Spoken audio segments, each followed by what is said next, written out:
गुजरात में चुनाव प्रचार में जुटे हुए भारतीय जनता पार्टी के नेता लगातार आपत्तिजनक टिप्पणी कर रहे हैं, जिसकी लगातार आलोचना हो रही है।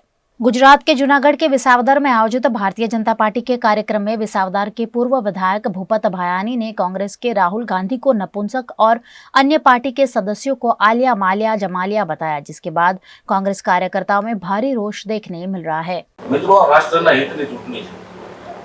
आप सब समझी सको कि राहुल गांधी जेवा नपुंसक व्यक्तित्वના હાથમાં દેશની કમર ન સોંપી શકાય।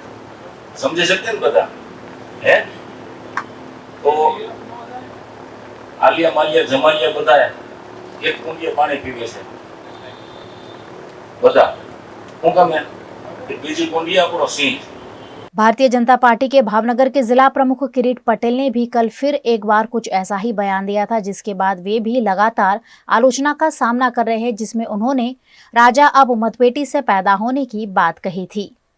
एक समय एवो हतो हिंदुस्तान में कि राजानी पटराणी बोबड़ी होय, लूली होय, लंगड़ी होय, पण एना कुखेथी जे दीकरो पैदा थतो तो ए राजा बनतो तो अने हवे राजा मतपेटीमांथी पैदा थाय छे। આપણું नेतृत्व, આપણો जनप्रतिनिधि એ કોઈ વાતો કરવા માટેથી એમને વિજય નથી મળતો, પરંતુ આપણે વિજયના વિશ્વાસ સાથે એમાં આપણે પોતાએ પરિશ્રમ આપવો પડે છે। આપણે ગમે તેટલી વાત કરી દઈએ, અહીંયા ઉપસ્થિત તમામ લોકોને એમ કહેવાની જરૂર નથી કે તમારે ભારતીય જનતા પાર્ટીને મત આપો, પરંતુ એમ કહેવાની જરૂર છે કે તમારે તમારા ગામમાંથી, તમારા બૂથમાંથી 370 થી પણ વધારે મત લીડ ભારતીય જનતા પાર્ટીને મળે, એના માટેની કમર કસવાની છે।